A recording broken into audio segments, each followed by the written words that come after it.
Okay. Yeah, Hello, my name is Forrest. I'm the counsel for this session. My colleague Mahmoud and I will co-counsel regarding our client Maria's refugee claim. Okay, Maria, can I first start with some questions? yes. Can you please tell me your legal name, your date of birth, and the country of citizenship? My full legal name is Maria Lopez. My date of birth is May 5th, 1979, and my country of citizenship is El Salvador. And what's your legal status in Canada? I'm a visitor in Canada How many times have you visited Canada? twice. Can you explain why did not file a protection claim when you first arrived in Canada? I didn't file a protection claim when I first arrived in Canada because I didn't know I could. What was your occupation in El Salvador? I was a professional seamstress. What is your current occupation? I'm unemployed. What languages do you speak? English and Spanish. Can you please summarize your family and background? I came from El Salvador. I married to Carlos Lopez in 2005, and we have two children together from this marriage. Age is 19 years, son Gustavo, and 12 years old daughter Lucia. My mother Julia, my father Juan, and my sister Emily are living in El Salvador. And can you tell us about your relationship with your husband? It was a great relationship since it was started in 1999 until 2014 and 15. And how did you maintain your relationship with your husband? I would visit my husband in Uruguay, where he was working for a couple of where he was working for almost maybe 15, 17 years, and I usually visit him for a couple of months with my kids. And he would also return to our home country, El Salvador. But everything went bad after 2014, 15, when I found out he was unfaithful and I confronted him. Can you tell us what happened to you and your children afterwards? Initially started abusing me verbally, but then quickly I think he was physical towards me, like he usually punching me, squeezing me. He even threatened to kill me if I left home. He also directed his anger towards my children. Did his behavior get worse over the time? Yes, his attitude and behavior towards me have got worse. He is verbally and physically abusive. He misbehaves and mistreats me and has threatened to kill me on several occasions over the years. His behavior towards my children is also abusive. Okay, so from the basis of the claim form, you described the incident that happened over the Christmas time in 2017.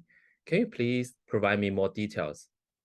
My husband returned to El Salvador unannounced during the Christmas time, and he started abusing me and my children during the 17 days he stayed with us. He was threatening me, beating me, kicking me, and to escape from his violent behavior and ill treatment, I stayed at a neighbor's house. My husband threatened our son Gustavo when he tried to talk to his father to stop abusing his mother. I have submitted a recording dated 15th of December 2017 that proves that my husband threatened me. Did you file a police complaint against your husband? Yes, it was a Christmas time, 2017. My son did call the police when he saw uh, my husband choking me. But police came, but they didn't file a report. So, okay, so what will happen if you go to the police station? There is no protection for women in El Salvador who complain about abuse from their husbands. Things got even worse as if any woman tried to make a formal complaint about her husband, because in my case my husband will become more violent and he has the potential to take severe revenge. The police will say it is a family matter and will tell women to go home and listen to their husband. My husband has friends in the police department, and in no way I'll get protection from the police or any other state protection in El Salvador. Okay, Maria, I will pass it on to the counsel from here. Thank you, Maria. Did you call the community police whenever you were harmed, mistreated, or threatened by your husband? I called community police multiple times, but they didn't respond to my calls. Sometimes they visited my home, but because of the relationship with my husband, they did not file a report. The police in our country do not help women being abused by the husbands, and I can say that police are afraid of my husband's too because my husband has a gun that he uses to threaten people. So how will I get protection? My husband's laughed when I call the police. Have you ever asked anyone else to protect you? Yes, I tried to take help from the community church, and Joan Andres, the priest, and two other church members did visit my home on December 20, 2017. And my husband got angry and yelled at me in front of the church members. And he told me to stay away from the church members or else I will kill you. So tell us, what was the main reason for your trip to Canada this time? As I was pregnant, I came to Canada in October 2018 to give birth to my child, Rosa, who was born in Toronto on March 20th, 2019. But Carlos is not the father of the child. I'm sorry. Can you give us more details or context about what you're saying? Because of the abusive behavior of my husband and to relieve stress, I started to develop a relationship with my husband's cousins, Miguel. He would often call to see how I was doing and provide me support when things got really abusive with Carlos. He was always there for me, and we developed feelings for each other in June 2018. And to save my life and my baby's life, I came to Canada alone. And where are your other children now, and who is taking care of them? They are living with my sister, Emily, in El Salvador. So how did your husband find out about Rosa? The hospital in Toronto, when my child Rosa was born, they accidentally sent a copy of my birth certificate and other paperwork to my home address in El Salvador, which is how my husband found out about Rosa. So how did Carlos react after finding out about Rosa? Oh, he was so mad. And I provided evidence also to show that he started text messaging me, threatening to kill me and my baby. He said, I'm going to cut my legs off so that I cannot run away. He said that the baby should not exist. What I did is unforgivable. That's what he was saying. My baby and I will I'll pay a heavy price. So what would have happened had not? My husband has connections within the police and gangs. He would have killed me and my baby, Rosa, in any part of El Salvador. There is no safe place for me and my child in El Salvador. I fear for my safety and my children's safety. That's why I have requested a refugee claim in Canada. What do you mean he would have killed you in any part of El Salvador? And one time my son was depressed. He ran away from home and went to another city. Using his contact, my husband found him and brought him home. Can you tell us more about how Carlos tracked and found your son? Because of his dad's abusive behavior, my son Gustavo became depressed and suicidal and ran away to a different city. Carlos tracked him down due to his links across El Salvador. What do you mean? Why did your son run away? Because of my husband's violent behavior, my son left home, and my son's school's counselor advised me to seek help for my son's mental health immediately and on continuous basis. Did you try to move to another part of the country? No, I did not try to move to another part of the country. There is no safe place for me in El Salvador. Carlos has connections with people who can give him information about my whereabouts. This is the reason why I left El Salvador. And how are you supporting yourself in Canada? I have relied on my savings. My son usually transfer me money from El Salvador. I'm also receiving money, some financial support from the local church in Toronto. And I'm informed that if I apply for refugee status, I may qualify for work permit. Can you explain again why you did not file a protection claim when you first arrived this time in Canada? I didn't file a protection claim because I didn't know I could. I was also afraid that Carlos would find me and harm me and my children if I tried to seek help. I learned about the refugee protection process after I met with the community organizer in 2018. And how would you feel if you have to return to El Salvador? If I'm forced to return to El Salvador, I would be very afraid of myself and my children. I know that Carlos would try to find me and harm me again or kill me and my baby, Rosa. I would not feel safe or protected in that country. What are your plans if your claim is successful? If my claim is successful, I'll definitely bring my children to live with me in Canada so that we can live a healthy, peaceful, and safe life. Thank you, Maria. Madam Member, we have no more questions. Thank you. This is the end of the question part. Madam Member, the claimant Maria Lopez is a national of El Salvador, and her identity as a citizen of El Salvador has been established by her testimony and the documentation on file. She is seeking a refugee protection pursuant to Section 96 and 97(1) of IRPA. She is a citizen of El Salvador, and she was born in El Salvador. The Federal Court of Appeal in Maldonado stated that when a claimant swears that certain facts are true, this creates a presumption that they are true unless there is a reason to doubt their truthfulness. In this case, you'll find the claimant to be a credible witness and therefore believe what she has alleged in support of her claim. In my opinion, the claimant testified in a straightforward manner, and there were no material inconsistencies or contradictions between her testimony and the other evidence before us that were not satisfactorily explained. Regarding well-founded fear of persecution, in this case, in 2005, the claimant married Carlos Lopez and have two children, ages 19 and 12 from this marriage. Madam Member, you'll find that there is sufficient evidence that her husband would pursue her and harm her more than once if she were to return to El Salvador. The claimant alleges a well-founded fear of persecution and fears a risk to her life at the hands of her husband. The claimant started facing threats from her husband in 2014 and 15, and she alleges physical abuse from her husband multiple times, both in her home country, El Salvador, and even in Uruguay, where her husband was working and while she visited him with her children few times. The claimant further alleges that her husband was unfaithful, having a relationship with another woman, and he abused her physically by punching and squeezing her and threatening to kill her if she left alone.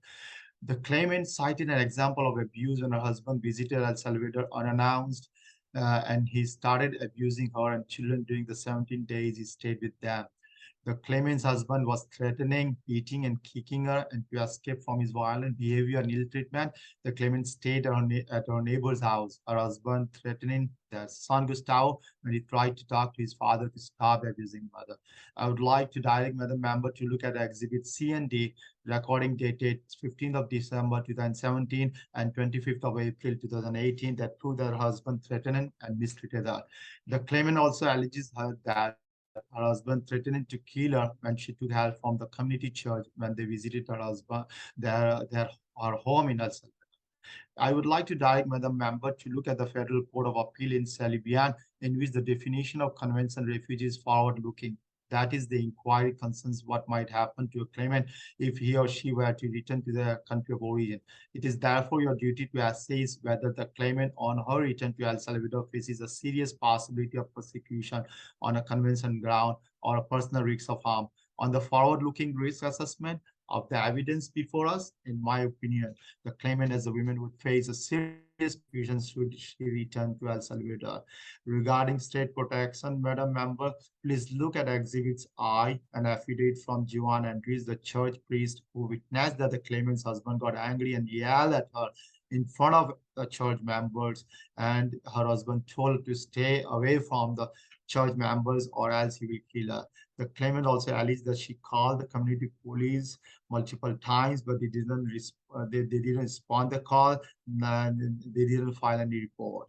Rarely they showed up and they did nothing because of their good report and bonding with her, and this proved that the claimant did not receive state protection from police or any other authorities. Madam Member, I would like you to direct at Exhibit J, World Report 2019 by HRV, Human Rights Watch on El Salvador, that states that El Salvador site raid, gangs kills, disappear, rape, and displace those who resist them, including government officials, security forces, and journalists. The police in the claimant's country do not help women being abused by their husbands. Unfortunately, In this case, the police were afraid of the claimant's husband because of his connections and uses his gun to threaten people. So a couple of questions arises. How will she get protection? Who will protect her if she returns to El Salvador? The claimant's husband laughed at her when she called the police multiple times and the police did nothing.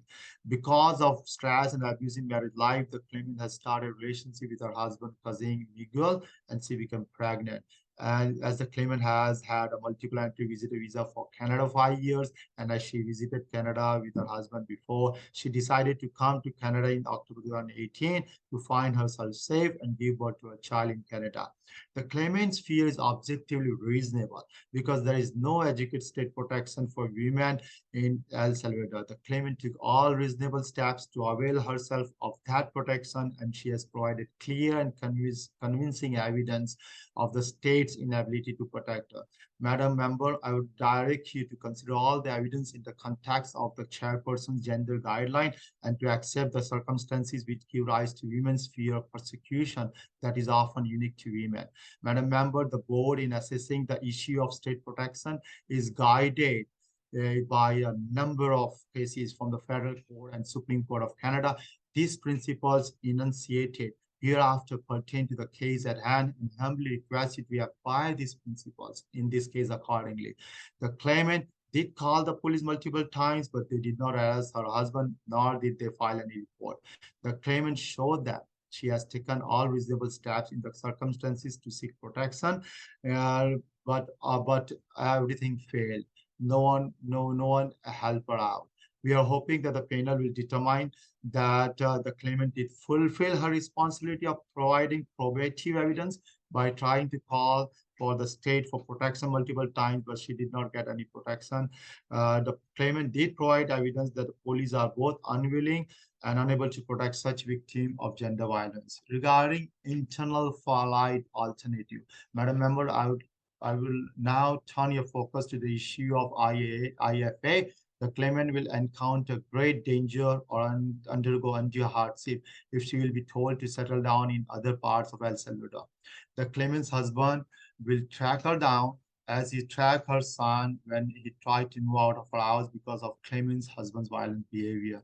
Madam Member, as no viable IFA exists, in my opinion, the claimant is a conventional refugee or a person in need of protection. The claimant has been able to provide credible evidence why relocation is not an option for her, because her husband will be able to locate her as he located their son when he tried to escape from his behavior. There are court cases, and I would like to mention one case, XRE 2017 Kenley 146072 CAIRB. In this case, the claimant alleged that several unknown men attacked her in violent manner while she was returning from work in El Salvador, and she was sexually assaulted. She testified that they were pulling her hair, kicking her, trying to bring her along with them. And in this case, there was an issue on the issue of the IFA. On the evidence before the panel, they found that the claimant would face a serious possibility of being persecuted throughout El Salvador. As well, in this case, the panel found that there is no viable IFA available to the claimant anywhere in Salvador, and they concluded that the claimant is a conventional refugee, and the panel therefore accepted her claim. There is a second case, Chavez versus Canada Citizenship and Immigration 2015 FC 442 Kenley. In this case, the claimant is a citizen of El Salvador. She alleges fear of persecution as a woman subject to domestic violence in El Salvador.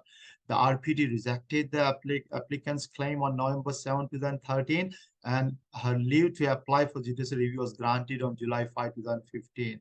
We all know that finding of credibility are the heartland of the RPD's jurisdiction. In addition, the RPD is obliged to assess the evidence in a manner that is consistent with the gender guidelines.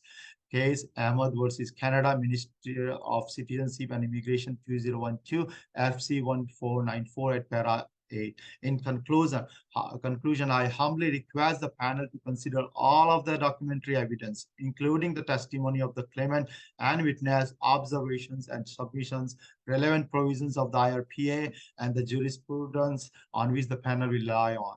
We are praying that a panel will conclude that there is no adequate state protection for the claimant in El Salvador, and that furthermore, she has no viable IFA in El Salvador.